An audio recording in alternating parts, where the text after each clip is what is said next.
कहानी का नाम अपना अपना सहारा। रिया, क्या सोच रही हो सुबह सुबह? खिड़की पर खड़े रजत की आवाज सुनकर रिया ने आंखों से आंसू पोंछते हुए कहा, आज ऋषि को या गए पूरे 2 साल हो गए। याद है आज उसकी बरसी है। रजत, भगवान ने हमारे साथ इतना बड़ा अन्याय क्यों किया? उसे बुलाना ही था तो मुझे ही बुला लेता अपने पास। अब आगे की जिंदगी कैसे कटेगी? हमारी इकलौती औलाद ही हमसे छीन ली ईश्वर ने। कहते हुए रिया रजत से लिपट कर रोने लगी। रजत पत्नी को चुप कराते हुए कहने लगा, काश उसने शादी की होती तो आज कम से कम एक बहू तो होती जो हमारे बुढ़ापे का सहारा बनती। कम से कम अमेरिका में ही अपनी पसंद की लड़की से शादी कर लेता। पति की बात सुनकर रिया को जैसे कुछ याद आ गया। हाँ, जब उससे आखिरी बार फोन पर बात हुई थी तो वो कह रहा था कि आपके लिए बहू पसंद कर ली है। घर आऊंगा तो सब कुछ बताऊंगा। तुम भी रिया आज 2 साल बाद बता रही हो?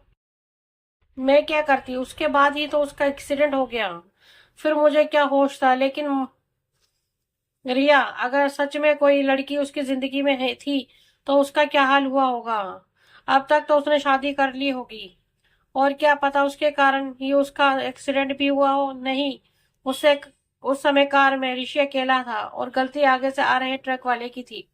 अच्छा, अब ये सब मत सोचो। मंदिर भी जाना है। बेटे की बरसी का कार्यक्रम उन्होंने मंदिर में सादे तरीके से किया। शाम के करीब 6 बजे थे कि दरवाजे की घंटी बजी। रजत ने उठकर दरवाजा खोला तो सामने सलवार कमीज पहने एक लड़की खड़ी थी। उसने अपना परिचय ऋषि की सहकर्मी के रूप में दिया। दोनों अमेरिका में एक ही हॉस्पिटल में डॉक्टर थे। उसने बताया कि उसका नाम पूजा है और वो पूरे 2 साल बाद भारत लौटी है। उन लोगों से ऐसे ही मिलने चली आई है। वो पूरे 2 घंटे रही और इन 2 घंटों में उसने घर का वातावरण ही बदल दिया था। कितने दिन बाद घर में हंसी की आवाज आई थी। जाते समय पूजा ने पूछा, आप लोगों को मेरा आना बुरा तो नहीं लगा? आप लोगों को? अगर रिया ने बीच में ही कह दिया, नहीं, तुमसे मिलकर तो बहुत अच्छा लगा। तुम किसी दिन खाने पर आओ अपने घर वालों के साथ। पूजा के जाने के बाद रिया ने रजत से पूछा, मैंने उसे खाने पर बुलाकर गलत तो नहीं किया? पति के नाम से रिलाने पर उसे राहत मिली। इसके बाद पूजा 2 बार ऋषि के घर आई। एक बार अपने भाई भाभी के साथ भी आई थी। परिवार में उसके भाई भाभी ही थे। पूजा ने कई बार उन्हें अपने घर बुलाया, पर हर बार वे टाल जाते। फिर अचानक 1 महीने तक पूजा नहीं आई। उसका फोन नंबर भी रिया से खो गया था। अक्सर दोनों की आंखें दरवाजे पर लगी रहती थी। आखिर एक दिन रजत ने कहा, शायद अमेरिका वापस चली गई हो।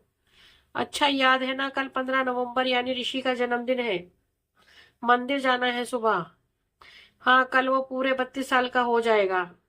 दूसरे दिन जब रजत रिया के मंदिर से लौटे तो दरवाजे पर पूजा को खड़ा देखकर रिया बहुत खुश हो गई। फिर उसका ध्यान एक उस 6-7 महीने के बच्चे पर गया जो पूजा की गोद में था। दरवाजा खोलकर जब अंदर आए तो पूजा ने कहा, आप लोग मंदिर गए थे ना? आज ऋषि का जन्मदिन है इसलिए। मगर तुम्हें कैसे पता? वही बताने आई हूँ। रजत ने रिया की तरफ देखा और सोफे पर बैठ गए। दोनों के दिमाग में एक ही ख्याल आने लगा कि कहीं ये वो लड़की तो नहीं जिसके बारे में ऋषि ने बताया था। पूजा ने सब कुछ सिलसिलेवार बताना शुरू किया। आज से 4 साल पहले, मुझे याद है अच्छी तरह, उस दिन भी 15 नवंबर था। ऋषि और मैं दोनों ही 3 साल के स्पेशलाइजेशन कोर्स के लिए भारत से आए थे। करीब 1 साल हो गया था अमेरिका आए। उस दिन जब उसने मुझसे डिनर पर चलने को कहा तब पता चला कि आज उसका जन्मदिन है। तो मैंने हाँ कर दी। डिनर से लौटते वक्त जब वह मुझे घर छोड़ने आया तो उसने कहा, पूजा एक बात कहूँ? मैंने कहा, आज सब माफ है। अचानक मेरा हाथ पकड़ के कहने लगा, मैं तुमसे प्यार करता हूँ, तुमसे शादी करना चाहता हूँ। तुम मुझे सोच समझ कर जवाब देना। और वो चला गया। मैंने उसकी बात को मजाक में लिया। फिर अगले 5 दिन तक वो हॉस्पिटल भी नहीं आया। फिर अचानक रविवार को सुबह मेरे घर आ गया और सीधे पूछने लगा, और क्या सोचा है मेरे बारे में? मैंने आश्चर्य से उसे देखते हुए कहा, मुझे लगा तुम मजाक कर रहे हो। नहीं मैडम, मैं आपसे बहुत प्यार करता हूँ। हाँ, अगर तुम्हारी जिंदगी में पहले से कोई है तो मैं अपना हाथ पीछे खींचता हूँ, और नहीं तो प्लीज मुझसे प्यार न करने का कारण बताओ। उसके किसी भी सवाल के लिए मैं तैयार नहीं थी। उस दिन किसी तरह मैं उसे टाल गई। पिछले 1 साल से हम दोनों कार्डियक डिपार्टमेंट में साथ थे, मगर कभी लगा नहीं ऋषि मुझे चाहता भी है। धीरे धीरे उसके प्यार में मैं भी रंग ही गई। अब हम दोनों रोज एक बार जरूर मिलते, भविष्य के लिए तरह तरह की योजनाएं बनाते हैं। इस तरह 1 साल बीत गया। हम लोगों के कोर्स को अब एक ही साल रह गया था, इसलिए हम लोगों ने फैसला किया कि जब कोर्स खत्म हो जाएगा तब अपने घर वालों को बताएंगे और उनके आशीर्वाद से शादी कर लेंगे। कोर्स का टाइम जैसे जैसे खत्म हो रहा था वैसे वैसे हम लोगों को पर पढ़ाई का बोझ बढ़ रहा था। रात रात भर हॉस्पिटल में ही रहना पड़ता। सब कुछ अच्छा चल रहा था, तभी अचानक ऋषि का एक्सीडेंट हो गया। उसकी मौत ने मुझे पागल सा बना दिया। मैंने किसी तरह अपना बचा हुआ 2 महीने का कोर्स पूरा किया और फिर वहीं पर नौकरी कर ली। कुछ समझ में नहीं आ रहा था, जिंदगी पूरी तरह बिखर गई थी। हर जगह मुझे ऋषि ही नजर आता था। उसकी यादों को से भागने के लिए हॉस्पिटल से मैं 18-18 घंटे की ड्यूटी करने लगी। 6 महीने बाद हॉस्पिटल में एक दिन बेहोश हो गई तो मुझे एडमिट कर दिया गया। भारत से भैया आ गए। उन्हें वहां हॉस्पिटल से खबर किया गया था। कई दिनों तक बेहोश रही। जब होश आया तो पता चला कि चिंता से बीपी लो हो गया है। खून में हीमोग्लोबिन का स्तर बहुत ज्यादा घट गया था। वो भैया मुझे जबरदस्ती भारत ले आए। यहाँ आकर भैया भाभी से मैं झूठ नहीं बोल पाई, उन्हें ऋषि के बारे में बता दिया। भैया मेरा दुख देखकर दुखी रहने लगे। धीरे धीरे मैं नॉर्मल हो गई। मैं भैया को परेशान नहीं कर सकती, इसलिए हमेशा हंसती रहती थी। ऐसे ही 6 महीने बीत गए। मैं एकदम ठीक हो गई थी और जिद करके वापस अमेरिका आ गई थी। पूरे 6 महीने के बाद जब दोबारा अमेरिका पहुंची तो फिर ऋषि हर जगह नजर आने लगा। हर चीज से उसकी यादें जुड़ी थी। घर वालों के लिए मैं ऋषि को भूल गई थी, मगर सच पूछिए तो एक पल के लिए भी मैं उसे नहीं भूली थी और कभी भूल भी नहीं सकती थी। मैं बस यही सोचती थी कि आखिर सारी जिंदगी उसके बिना कैसे कटेगी। कभी कभी मन करता आत्महत्या कर लूं, मगर तभी ख्याल आता है कि मेरे बाद भैया भाभी का क्या होगा। आप लोगों का भी ख्याल आता था। जब भारत आई थी तो कई बार आपके घर भी आई थी, मगर कभी दरवाजे तक आने की हिम्मत नहीं हुई। एक दिन जब मैं अपने लेटर बॉक्स में लेटर देख रही थी तो एक लिफाफा मिला जिस पर ऋषि का नाम था और केयर ऑफ में मेरा नाम था। अंदर आकर मैंने उस लिफाफे को खोला तो लेटर स्पर्म बैंक का था। उससे पता चला कि 1 साल पहले ऋषि ने अपने स्पर्म बैंक में फ्रीज कराए थे। उसने शायद मेरा भी पता दिया था, तभी उसके लेटर का जवाब न मिलने पर मेरे पते पर लेटर भेजा गया था। मेरी समझ में नहीं आया कि आखिर ऋषि को ऐसा करने की क्या जरूरत थी, और उसने मुझे बताया भी नहीं। दूसरे ही दिन मैं स्पर्म बैंक गई। वहां से मुझे पता चला कि स्पर्म के फ्रीज होने का टाइम खत्म हो गया है। उसके प्रयोग करने या न करने का अधिकारी कानूनी तौर पर ऋषि मुझे बना गया था। मैंने उसकी अवधि 1 महीने और बढ़ा दी और वापस भारत आ गई। मैंने जब अपना ये फैसला किया कि मैं आर्टिफिशियल इनसेमिनेशन द्वारा ऋषि के बच्चे की मां बनूंगी, भैया को सुनाया तो उन्होंने मुझे बहुत समझाया, समाज का वास्ता दिया, मगर मैं नहीं मानी। वापस अमेरिका आकर यहाँ की नागरिकता भी आसानी से मिल गई।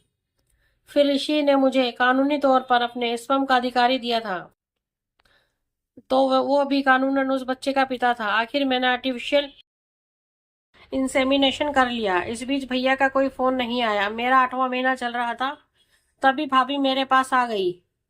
फिर मैंने आदित्य को जन्म दिया। पूरे 3 महीने भाभी मेरे साथ थी। उन्होंने मेरे फैसले में पूरा साथ दिया।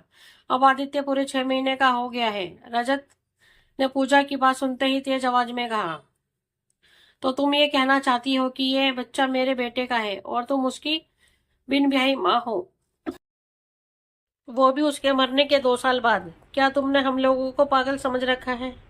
हम लोग बूढ़े जरूर हैं, पागल नहीं। माना मेरा बेटा तुमसे प्यार करता था, मगर तुम किसी और के पाप को हमारे सिर क्यों बढ़ने आई हो? रिया ने भी रजत की हाँ में हाँ मिलाते हुए कहा, हम तुम्हें अच्छी लड़की समझते थे, मगर तुम्हारा इरादा जानकर मुझे नफरत होती है। आज के जमाने में कोई प्यार में पागल होकर इस हद तक नहीं जा सकता।